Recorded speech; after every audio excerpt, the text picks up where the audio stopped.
I've never told my long-time viewers this, but I have a long-standing interest in lost media. Lost media is described as, appropriately enough, a piece of media that is lost or difficult to track down. The best place to find information on a piece of media that is considered lost is the Lost Media Wiki. The wiki has played a huge role in many pieces of lost media being found, such as Rhapsody Street Kids, one of the worst animated movies of all time that aired once and then went missing for over a decade, before it was obtained by the wiki's owner Diacate and made available for everyone to view, and About Dressy Sally, aka Clockman, which was lost for decades before it finally resurfaced on YouTube in 2017. However, there is a darker side to the wiki.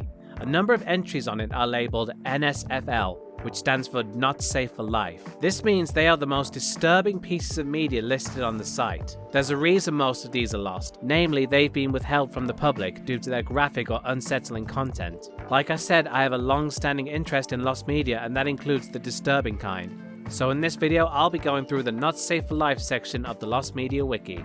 The Andrew Blaze Suicide Tapes. Andrew Blaze, real name Randy Stair, was a YouTuber who originally started on the site in 2008 on a channel called Pioneers Productions, which was mostly used for uploading comedy skits. Randy, have you seen my wooden alligator? Yeah, dude, he's like your best character. Watch your videos of... No, I mean, have you seen him? No, why? He's gone.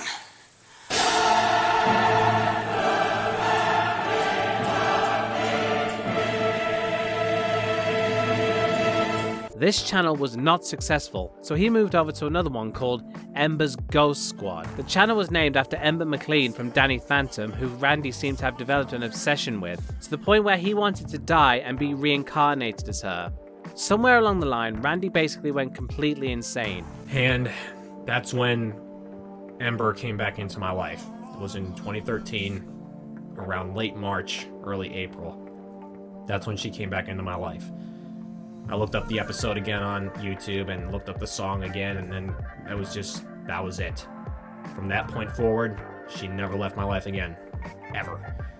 I played the song pretty much every single day of my life. And just fell down a hole of deep, dark depression and despair and nothingness into an abyss of just fucking darkness. I can't even explain it. And every day, it just got a little bit darker. He hated the world and wanted to make sure everyone knew. Okay, so here's the deal. Got a 1983 quarter right here. You believe in fate? Here's the fate test. I'm gonna flip this 3 times, or the best out of 3, rather. And if it's heads, I'll do it here. If it's tails, supermarket. That's a tails. That's a heads. Ooh, one of each. Tension's building up. It's a tails. That's tails. You realize, if I flip this next coin and it lands on tails, there's going to be devastation and destruction. Tails.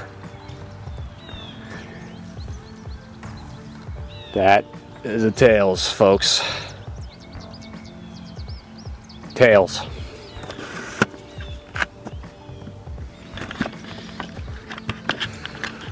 Which means there's going to be a loss besides my own. Possibly more than one. That's fate for you.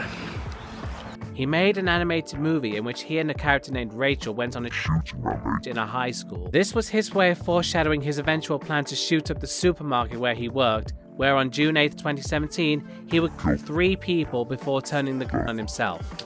Like, there's 250 fucking shells! 250 rounds of ammunition!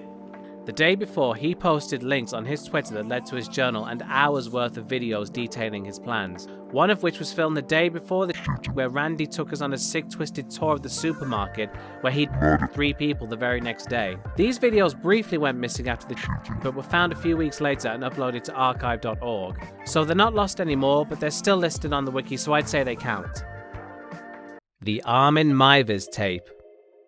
My name, Armin Mvers. I was born 1961.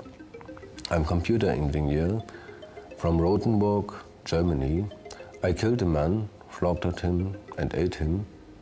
Since then, he is always with me. On March 9th, 2001, in Rotenburg, Germany, 39-year-old IT technician Armin Mvers and 39-year-old engineer Bernd Brandes met after organizing over the internet to have Brandes killed and eaten by Mvers, who had a fetish for cannibalism. Armin had tried several times to bait a victim, going as far as to meet a potential candidate, but failed as they backed out. Eventually, Armin's post caught the attention of Brandes, who also had a cannibalism fetish, but in his case wanted to be eaten. The two arranged to meet up, and upon arriving at Armin's house, Brandes asked him to bite off his member. When this proved unsuccessful, Armin cut it off with a knife. Brandes tried to eat it raw, but it was too chewy, so Armin tried frying it, but cooked it to the point where it was inedible, so he gave it to his dog. After that, Brandes sat in a bathtub and bled out for 3 hours while Armin read a Star Trek novel.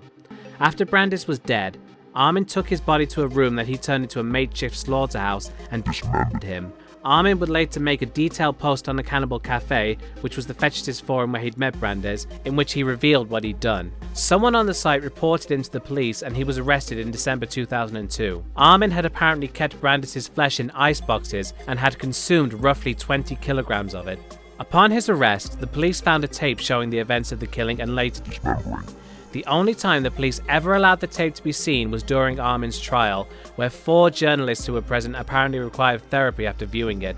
Armin was convicted of manslaughter and was sentenced to 8 years in prison. A retrial in 2005 saw him found guilty of murder and he was sentenced to life in prison. The video itself remains in possession of the German authorities and due to its graphic content is unlikely to ever be released to the public. Brandon Lee's death footage.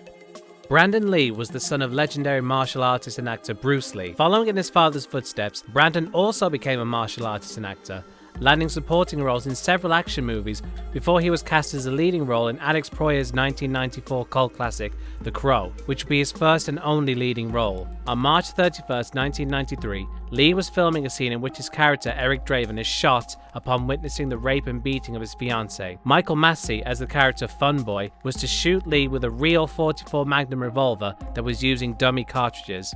This same gun had been used for an earlier scene, after which they unknowingly left a live primer, which is responsible for creating the combustion that launches bullets out of a gun, inside the cartridge. The gun had been fired with enough force to lodge a bullet in the gun's barrel. When it came time for the scene where the gun would be fired at Lee, blank rounds were loaded into the gun with live powder and primer. The production's firearms specialist had gone home for the day, so the gun hadn't been checked to make sure there was no obstructions in the barrel of the gun. Because of the powder and primer, the bullet lodged in the barrel was discharged with the same force they would have had if it were loaded with a live round. The bullet struck Brandon in the abdomen. He was rushed to the hospital but died later that day. His death was caught on camera and was allegedly destroyed under the insistence of the director. However, some of the cameramen claim otherwise, including one who even claims to own a copy of the death footage. The footage has never been released or seen, and no legitimate stills of the footage have been found either.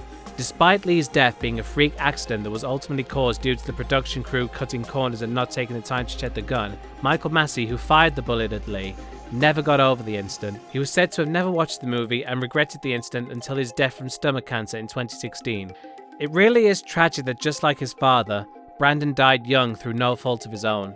Because of this, we never really got to see what kind of career he could have had. He could have gone on to be just as influential as his father, but sadly, we'll never know what could have been.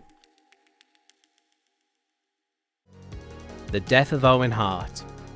I couldn't make a video like this without covering Owen Hart's death. Owen Hart was a Canadian professional wrestler and a member of the Hart wrestling family. He's best known for his time wrestling in the World Wrestling Federation where, although he didn't reach the heights of his older brother Bret the Hitman Hart, was well loved by the fans due to his impressive in-ring ability and his charismatic personality. In 1997, following an incident known as the Montreal Screwjob, Bret Hart left the company for the rival promotion WCW. He was followed by the British Bulldog and later Jim the Anvil Neidhart, who were Bret and Owen's brothers-in-law. This left Owen as the only member of the Hart family in the WWF. In early 1999, the WWF repackaged him as the Blue Blazer, the gimmick he had when he debuted in the company a decade earlier. You know, there's a lot of tough wrestlers in the World Wrestling Federation. Big, mean, nasty, tough guys like Dino Bravo uses all that muscle to win his matches. Then there's Bad News Brown, the Brooklyn Brawl, with all their dirty street fighting tactics, and they use that to win. Then there's guys like Mr. Perfect, Kurt Hennig. You think you're the greatest wrestler in the world. Well, Mr. Perfect, you step in the ring with the Blue Blazer and let me show you what great wrestling is all about. Because each and every one of you guys have your own styles, but I too have my own unique style. And I use that acrobatic maneuver to beat you guys 1, 2, 3 in the middle of the ring. And that's my strategy, to beat you guys with my great wrestling acrobatics. And that's what's going to get me to the top of the World Wrestling Federation. So all you big, tough, arrogant, nasty wrestlers, come on, I'm ready for you, in the ring. On several occasions, Owen would make his entrance to the ring by being lowered by a zip wire. On May 23rd, 1999, at the Over the Edge pay-per-view, Owen was going to make this entrance for a match with the Godfather for the Intercontinental Championship. Just before the match was due to start, announcer Jim Ross said that there was big problems, and the feed cut to an interview with Owen that was filmed earlier that night. Folks, let's take you now to an interview conducted earlier tonight with Kevin Kelly and the Blue Blazer, and we got big problems out here. Well, Blue Blazer, you got a big match tonight, going after the Intercontinental Championship, taking on the Godfather. Ooh, the Godfather. Just saying his name makes my blue blood boil. Ooh, the Godfather, my arch nemesis. He represents everything that's wrong with the WWF. But fear not, because I, the Blue Blazer, will always triumph over evildoers. And you know why? Because I always take my vitamins, say my prayers, and drink my milk. Woo! This would be the last time he was ever seen alive on television. During a hype package that was shown before the interview, Owen was making his entrance on the zip wire. He was supposed to unlatch his harness when he was a few feet above the ring, causing him to fall flat on his face for comedic effect, as his wrestling persona was a bumbling superhero. The harness was accidentally unlatched prematurely, causing Hart to fall 24 meters, chest first onto the top rope, flinging violently into the ring. Jim Ross informed the TV audience what was happening as the camera cut from him to the crowd, staying off the ring while the paramedics worked on Owen. Ladies and gentlemen, when you're doing live television, a lot of things can happen, and sometimes they are not good. The Blue Blazer, as we know, as Owen Hart, was going to make a very spectacular superhero-like entrance from the rafters, and something went terribly wrong here. Certainly, Owen Hart, Blue Blazer, a very serious situation here at this point in time is being attended to by the EMTs. This is not a part of the entertainment here tonight. This is as real can be here. And the EMTs are tending to Owen in the ring now. And we are at a little bit of a loss for this situation. I've been doing this for more years than I would like to admit. And this is it's one of the most shocking things I've ever seen. This is not your typical wrestling storyline. This is a real situation. The event was postponed for 15 minutes before the WWF CEO Vince McMahon made the decision to continue the event. 1 hour after the event was resumed, Ross appeared on camera once more to deliver the news that Owen Hart had passed away from his injuries. Here in Kansas City, tragedy befell the World Wrestling Federation and all of us. Owen Hart was set to make an entrance from the ceiling, and he fell from the ceiling. And I have the unfortunate responsibility to let everyone know that Owen Hart has died. Owen Hart has tragically died from that accident here tonight.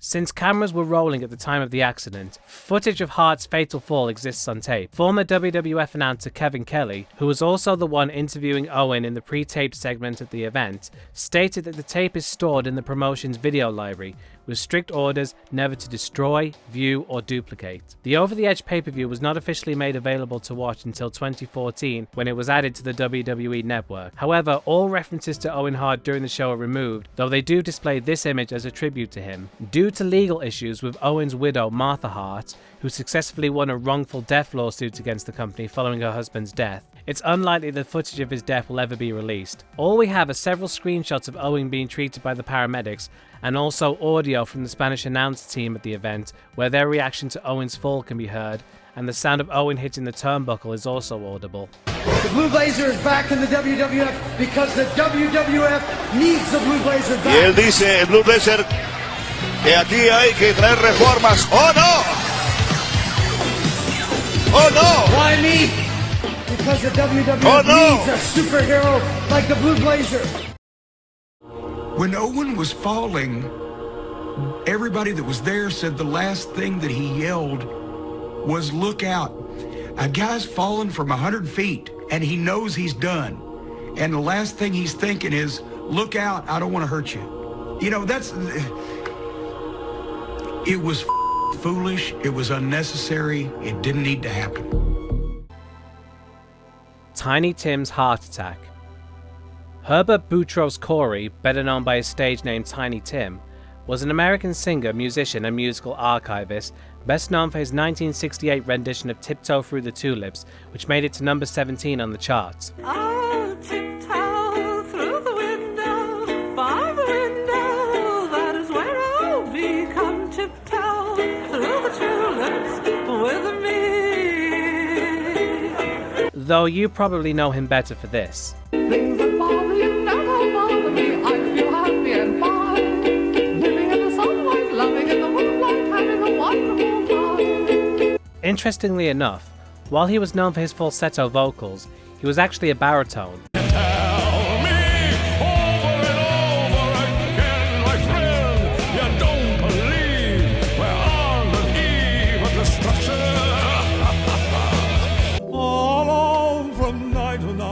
You'll find me too weak to break the chains that bind me. I'm ready for love, deep and fulfilling.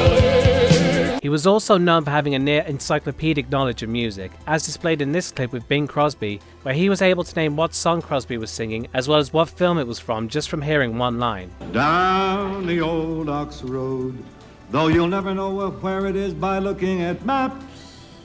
Oh, gee, that's easy. What's that? The year was 1933. True. The picture was College Humor. Right. And from that picture, you also sang, "Learn to croon.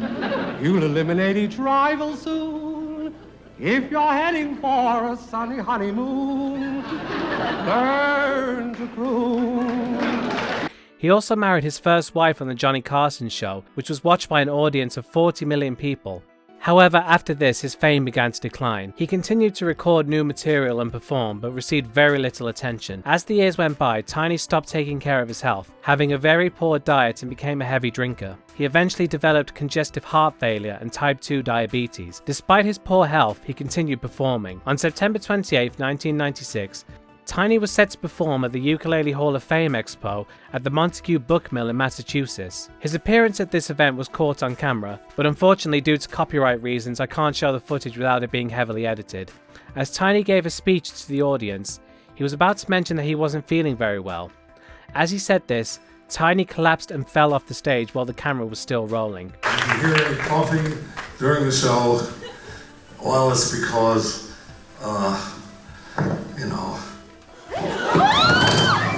He regained consciousness later on in the hospital and was told that he'd suffered a heart attack.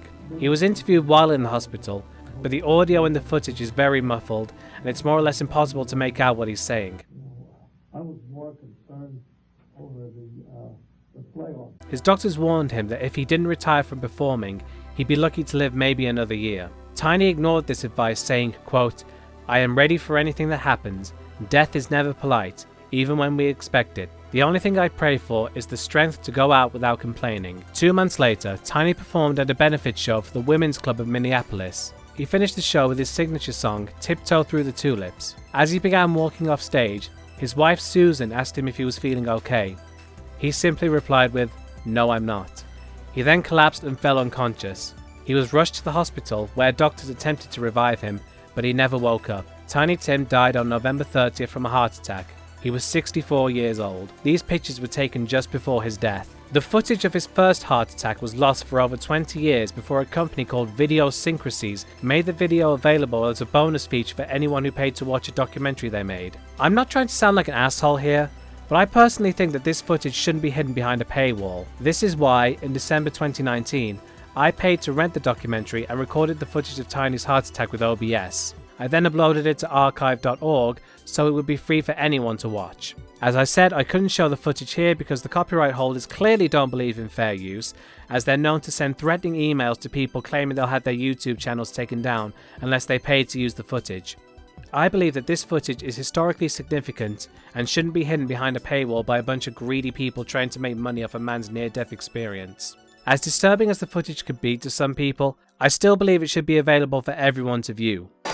Tiny. Say hi to the people in Ames. Nice talking to you all. In Ames, I remember the once time I was there. Just give it like this. You look great, Tiny. We love you. Well, there you have it, folks. That's 5 pieces of disturbing lost media. Well, 3 lost and 2 previously lost. But like I said, they were listed on the Lost Media Wiki still, so they do count.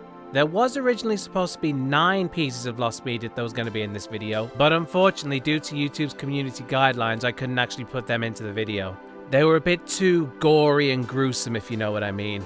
But yeah, the ones I used in this video were still pretty dark and still pretty disturbing, and in some cases actually tragic. Actually, all of them were tragic except for Randy Stair's case. I don't feel any sympathy for Randy Stair. I feel sympathy for the people he killed, but not for him. Brandon Lee's and Owen Hart's stories were pretty tragic because they both died because the people in charge of the production they were a part of didn't take the proper safety precautions. In other words, their deaths could have been completely avoided. By the way, I am glad that I finally got to share my story about making the footage of Tiny Tim's heart attack available for everyone to watch. Like I said, historically significant footage like that should not be hidden behind a paywall. Also, just a little aside, I do recommend checking out Tiny Tim's music. Let's just say he had a lot more to offer than just Tiptoe Through the Tulips and Living in the Sunlight. I'll be leaving a link to the articles of all the lost media I mentioned in this video, since obviously that's where I got a lot of the information from. And I also want to give a little shout out and thanks to the Lost Media Wiki. Please keep doing what you're doing, Lost Media Wiki. And thank you folks for watching. Please give the video a thumbs up if you liked it, leave a comment and subscribe if you're new. I'll be seeing you all next time. Goodbye.